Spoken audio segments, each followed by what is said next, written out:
Okay, so everybody got the email, whether you were able to read it or not. So yesterday was solstice, and I included that link because it's a very great reading. It's a very important time of year for the Chi nodes. And of course now today's is renunciation. And so if you could imagine it being like a mountain that you're climbing up to the solstice, and then when you've reached the peak, now you've got to go down the other side, so you have to kind of stop the whole carrying everything with you or thinking that you've got to get someplace. It's time to let go of all that stuff. A lot of people actually see it the other way around, and that is when you're going towards the solstice, you're going down the hill, and you can carry everything with you. And when you leave it and go towards winter, you're actually climbing up, and so you don't want to carry all that stuff with you. It weighs you down. Yeah. And so you can look at it either way, and a lot of us at this time think about, this is just the beginning of summer, really, for a lot of us. It's just starting to get warm all the time. It's not cold, and yet from now on, we're actually going to get shorter days and longer nights. So it is kind of a funny way to look at it, but the Chinese have looked at it this way for a long time, and so that's kind of what we're going on, because the Chi Gung theory is the Eastern theory. So one of the things about the Eastern theory and this time of year, and the description of yin and yang and how the two of them are interplaying. Everybody's seen the circle with the two colors in it that swim towards each other, one white and one black, and it's the yin-yang symbol. We always, it's everywhere, and it was very popular, and still very popular. A lot of the times when we look at that, we try to distinguish one from the other. Which one is yin and which one is yang? Is it expanding or is it contracting? And in the reality of the Asian philosophy, the answer is yes. And so then it's like, well, wait a minute, so is one of them yin and one of them yang? Yes. Which one? Yes. Yes. Yeah. And so it's actually a very odd discussion for Westerners, because we like to have it clarified. We like it to be 1 and 1 is 2. Done. 2 and 2 is 4. Done. But with yin and yang and expansion and contraction, they're really not separate. Yin and yang includes expansion and contraction, which is why the symbol goes from a very thin line out to this bulbous circle. And the same with the others. It starts out of this little bulbous circle, or this little line, and comes out to a bulbous circle. And they're black and white really isn't the point that there's yin and yang is black and white. It's more to the point that the two energies are constantly expanding and contracting around each other, and they're in this constant ebb and flow. And so it really isn't 50-50 either. It's like you see the thing is black on one side and white on the other, and that's 50-50, but yin and yang aren't really like that. Yin is actually dominant and contains about 80-something% of all the energy, where yang is a very small percentage, 15 to 20% of the energy, but it's so strong that you see it as being this huge power, and it's really just overpowering yin, but yin there's a lot more of it. And we see that in pretty much everything. When we look at nature, when we look at our lives, there's a whole lot more, sleep and eat and nurture than there is just power and motivation. A lot more yin is involved in everything than the yang. The yang, at this time of year anyway, we start talking about the fact that yang realizes its impotence and starts to support yin. And therefore, yang at this point is giving birth to yin, which kind of dispels the whole male-female theory, but it's the philosophy. It's not really whether it's one or the other. Okay, so is that making sense? Everybody kind of follow along? So enough of that lecture.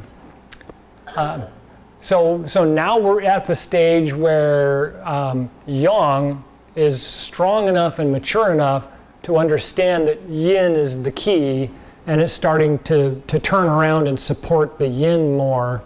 And so what we're going to look at is just the core energy in the body and how expansion and contraction only gets bigger. It really doesn't get stronger. So during the winter when we were doing the exercises, we were just doing this really light and small movement and feeling the energy inside the body. And now we're going to be taking that and putting it outside into the yin and yang, or into the Tai Chi movements, using this theory of expansion and contraction. So the first thing we're going to look at, is the idea of the deep breath. Where is it, and how is it filling the body or encouraging the energy to flow in the body? So in the wintertime, we look at the inhale and exhale as being very much in the chest, right? We expand the chest, we arch the back and kind of lower the abdomen a little bit, and we get that nice full feeling in the abdomen, and then we exhale and we relax. But during the midsummer, summer, and early fall, when we do the inhale and exhale, we want to feel it filling the whole body. We want to feel it filling the legs, the arms, like a balloon. When we inhale, we want to feel the whole body kind of balloon up. And when I do that, you can see that my body is actually more accentuated in the movement. So when I inhale, right, it's much more external. You can see my arms come out more, my chest rises more, but I'm feeling it in the body, not just here in the chest and the abdomen.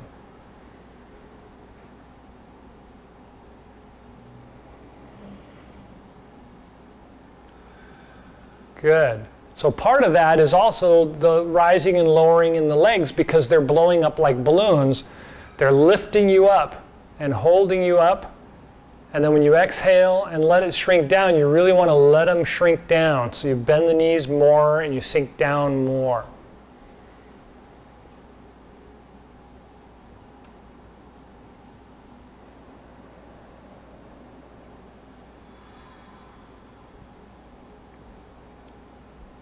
Good. Everybody can feel that okay?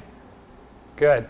Okay, so now, as everybody probably remembers, the Tai Chi exercises we normally do, sowing the seeds and brush knee, really exemplify that exercise. Hey, there you are. Joe made it. Woohoo! Good. So we just went over the expansion and contraction is now filling the body more. So it's like a balloon. And when we inhale, we really rise up and fill the body. And when we exhale, we shrink down and relax, bend the knees more. And so we want to feel that in the body. And we're going to exemplify that by doing the Tai Chi movement. So if we're doing sowing seeds, and I'm in this position to do sowing seeds, everything's contracted around me, but not against my body. So I have it out here like I'm hugging something big and round, but I'm condensed and compressed around it. And then as I inhale, I'm going to expand up and open up, but I want to feel that feeling of the balloon and the hands and the legs all kind of fill up. And then as I exhale, see, I'm bending my knees, and I'm lowering back down, and I'm bringing the arms in. And then we can change feet and go to the other side.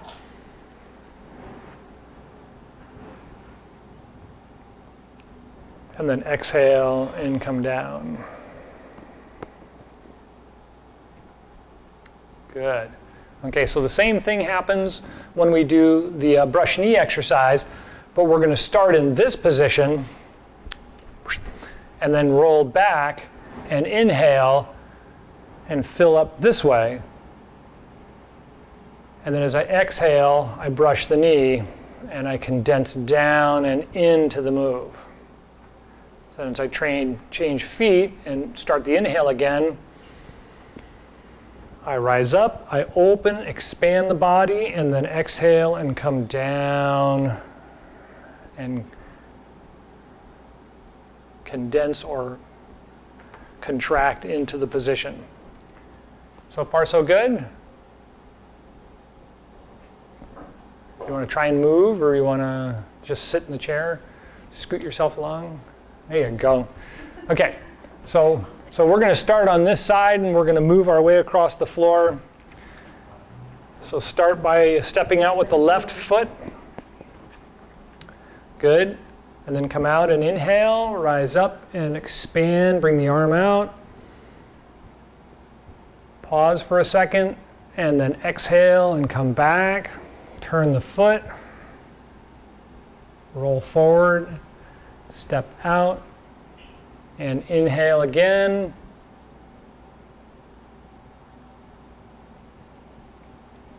And exhale, come back. Bend the knees, roll the foot, and step out.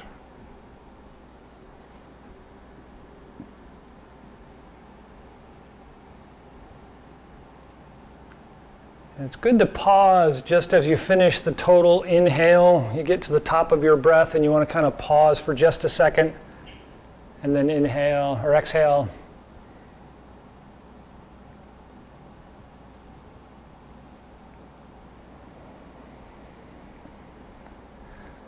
That actually helps to calm the Shen and smooth out the Qing.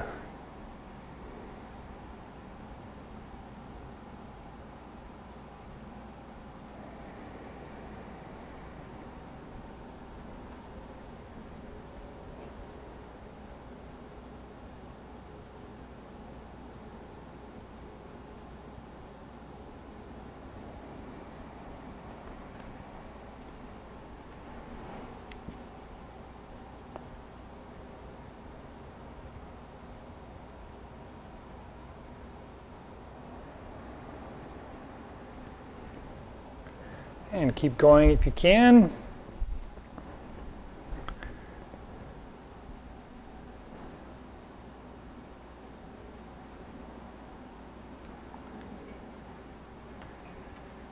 Good. Okay, that's fine. When you're ready, go ahead and start on the other side. And then we're going to do the brush knee exercise. So start with the right leg forward in this case. We're going to be inhaled, so the arm is back in the inhale position. And we're going to roll forward and brush knee as we exhale. Then go right into the inhale.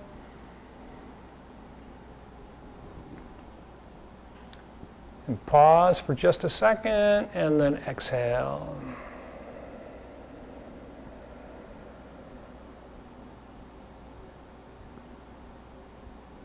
Roll back, inhale.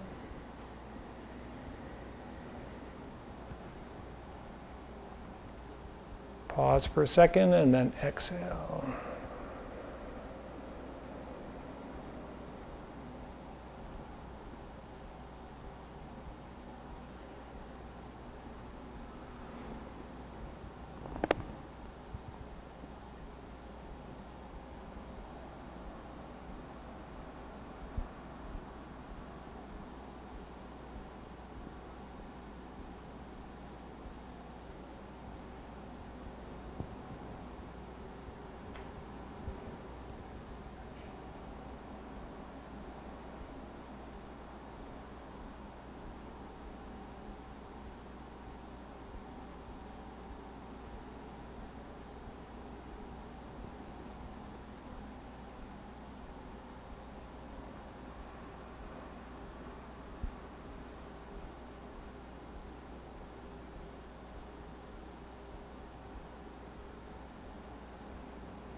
All right.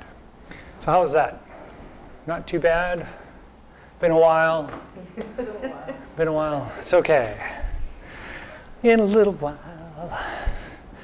So the two movements help to identify the two areas where expansion and contraction become external in the body and not just internal. But obviously you can feel how much internal is going on with it, which is why earlier we were talking about the whole concept that yang is actually a very small amount of energy compared to yin, which is underlying all things with just this little bit of yang to make it go. You know, it's kind of like fuel in a car, right? The car weighs 1.5 tons and you've got 500 gallons or 500 pounds worth of fuel and makes the car go.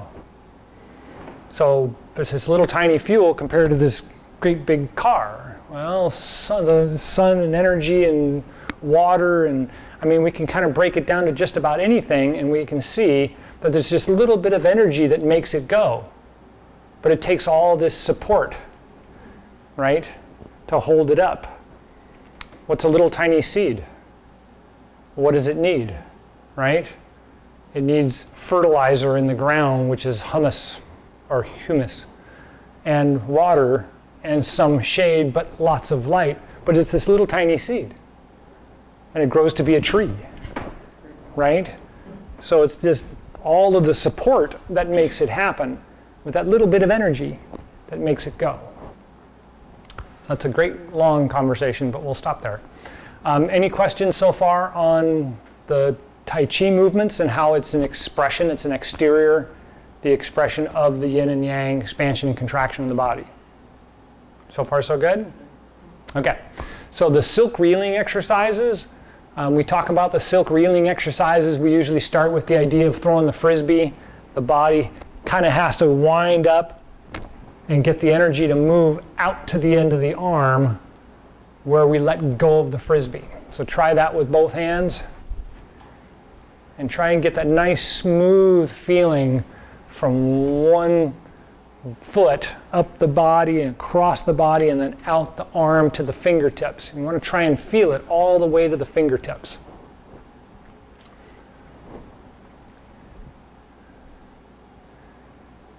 Okay, so far so good? Yeah. You get that feeling, right? So now we're going to try something completely different. And I know we've only talked about this once before or twice before. We're going to reverse that. I want to take the energy from my hands and I want to drive it down to my feet. Now we normally do this when we do things like Do Chi, right? We hang out here and we feel the hands and then we go like this and we feel the energy going down through our feet. Yes? Everybody's shaking? Okay, good. All right? Right? So we've got that kind of feeling. When we do the Do Chi, we think of it in our hands and our feet going down. And we can feel it in both cases. In this case, we're not going to drop the hands. We're going to keep the hands up here. And when I come down, I simply want to feel the energy rolling down the body and landing in the feet. Now, mind you, it doesn't stop there. It just goes down into the ground. And that's the idea, is we want to just let it flow out of the feet. We don't want to stop it there. But if we get that feeling, kind of like the Do Chi exercise, right? We're feeling the energy sinking away from the hands through the body and driving down through the feet. So far, so good? Take that feeling and try it this way. Right? So I'm drawing in slightly, and I want to feel all the energy going down to that foot, just like it's the reverse of throwing the frisbee. I'm using this foot to push up and out to get the energy to come out of my hand. I want to draw in with my hands, feel it coming into the body and driving down through the foot.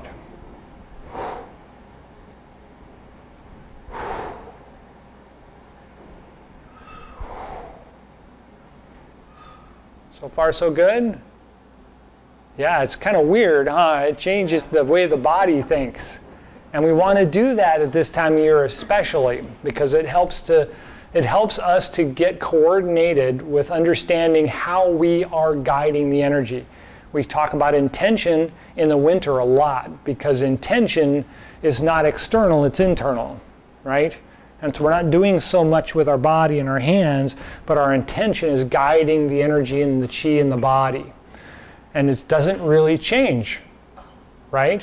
Because yin is the big ball, and yang is this little energy that's making it go. And so all we're doing is we're making it look external, but we're still using that same intention to draw the energy, to move the chi, to circulate it through the body, right? Everybody shake your head. Good. Okay. So from there, we talk about how now expansion and contraction within the silk reeling exercises. So this is obvious, right? I've got expansion and contraction. I'm coming back with the frisbee, and I'm throwing the frisbee, and I can see and feel the silk reeling happening when I'm doing it, right? So is this expansion or contraction? Right? Here's contraction, here's expansion, right? It's just like sowing seeds, throwing the frisbee. This is contraction, this is expansion. If I'm out here and I'm trying to guide the energy down and through the body from internally, which one's expansion and which one's contraction?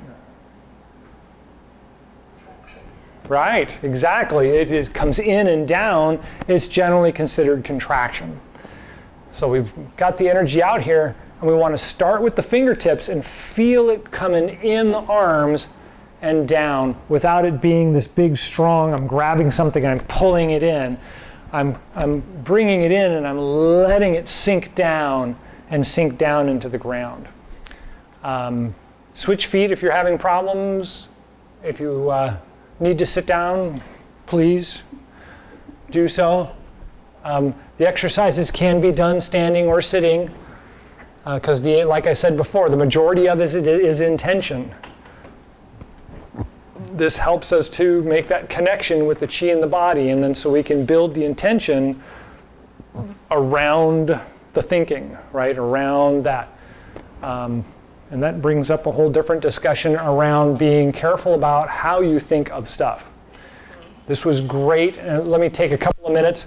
This was really great on my vacation, because the subliminal advertising is incredible. If you watch the TV or you listen to the news and it's just going on in the background, all that subliminal stuff is happening, and that's guiding your chi to do really strange things. If you're out by the water and you're out by nature and you're watching the trees and the ripples in the water and there's no traffic and you're just kind of sitting there doing stuff, you know, whatever it is you're doing, all that subliminal advertising is doing the exact same thing, right? It's influencing you from the outside in, but because it's more natural, more in nature, then the chi smooths out. All the little ripples start to calm down, and everything just comes this nice smooth flow through the governor channel and the primary channel, and ironically through most of the body. So a lot of anxiousness changes, a lot of attention changes, a lot of strange patterns of thinking that go along with, you know, well, how many accidents was on the news this morning, and who got shot, and why, and I mean, all those things. Your brain starts to recollect those things throughout the day and try to analyze them. And that's just what we do, right? It's human nature for us to kind of think and analyze that stuff. And in reality, you don't need to do much of that. That's really hard on your balance, right? Hard to keep a good, smooth balance in the body when you do nothing but watch the TV or the news all day and hear all that stuff. Even just commercials between shows. I mute them on a regular basis because it's crazy what they're trying to tell you and how they're trying to tell you. I took a good critical thinking class. You take a critical thinking class and watch a commercial. You want me to, you're gonna, no, that, you know, And people are buying this stuff, you know? It's like, oh man, it drives me crazy. But that's the stuff we need to be aware of. You know, we get used to it because it's in the society. You go home, you turn on the radio. You go home, you turn on the television. You go home, you do something just to have something nice in the background or something you're familiar with in the background. But interweaving all that stuff is all this other energy that we have to be careful of. We have to pay attention to it. So one of the things we talk about here in the class, of course, is after we do these exercises, we do the closing exercise, putting on the armor, defending ourselves against all that energy out there that we don't want to get into us.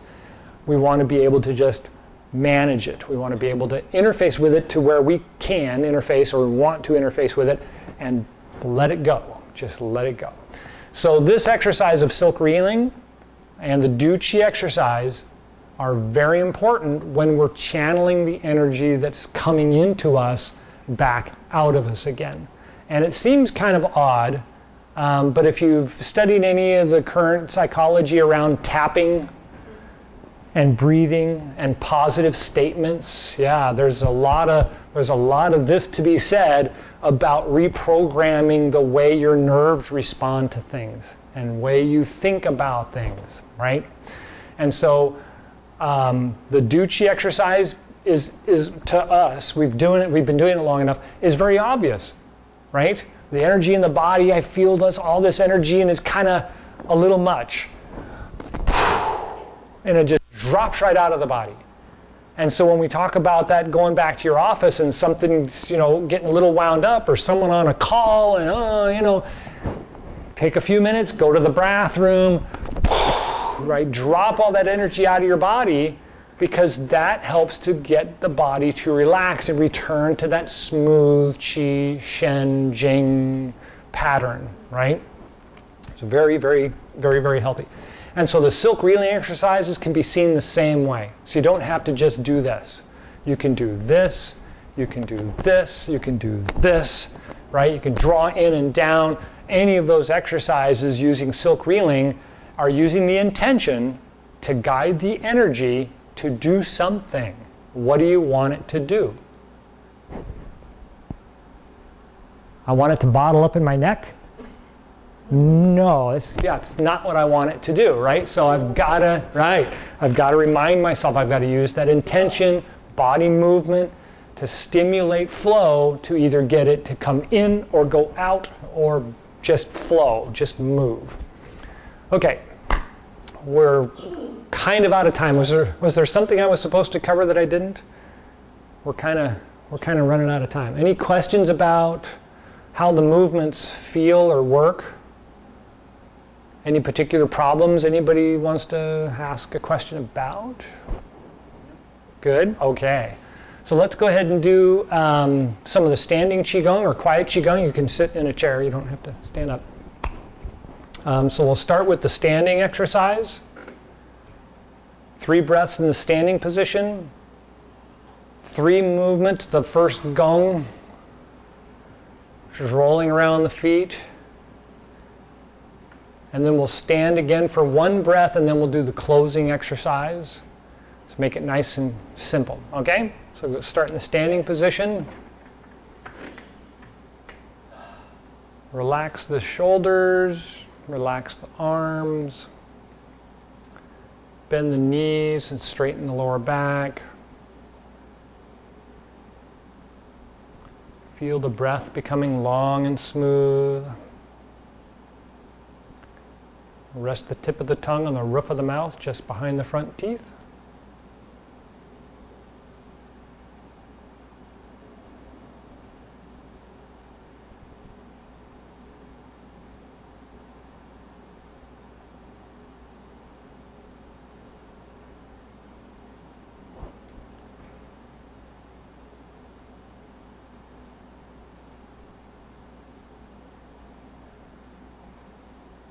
Good, and we'll call that the first quiet gong. So the first moving gong, roll back on the inside to the heels, open and expand,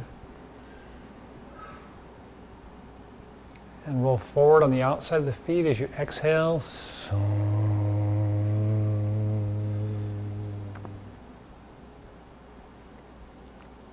and 2.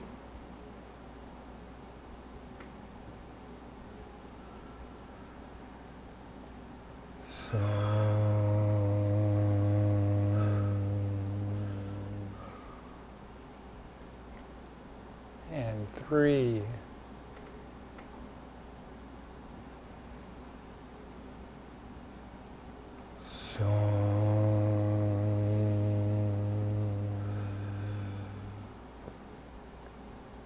And relax there for just a moment. Take another breath.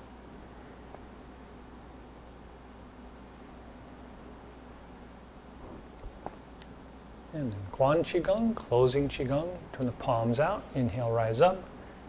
Gather the universal Chi.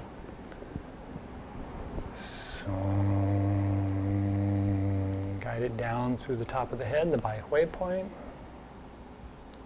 And then take a breath at the heart and lungs. And guide the energy down the spine to the Dantian. Take a breath there.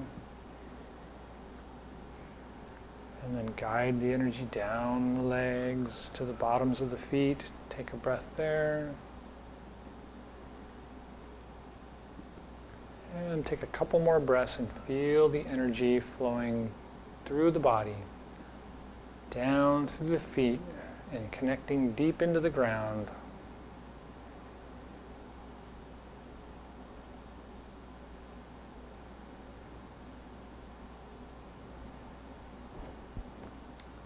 And when you're ready, palms out, inhale, rise up.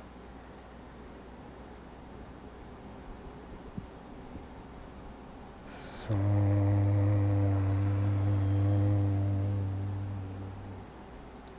a breath at the heart and lungs.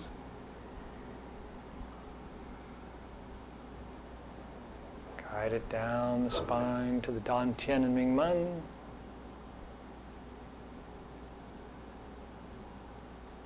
And down the legs to the bubbling spring points. Take a breath there.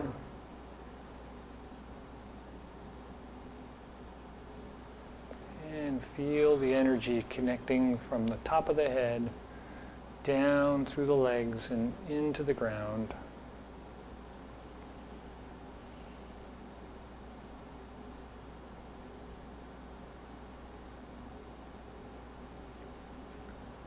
And when you're ready, palms out, inhale, rise up.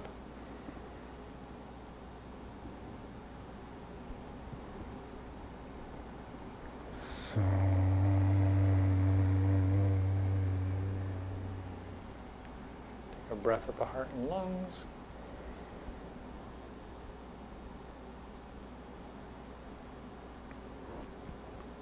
And again at the Dantian and Mingmen.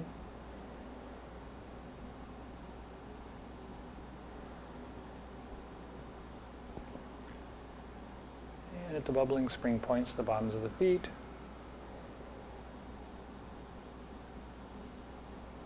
And take a couple more breaths and just feel the energy from the universe flowing down through the body, down into the ground. Just like you're a large, empty conduit, the energy just flows through you. No need to hold on. No need to store up. Constant flow of energy, always there.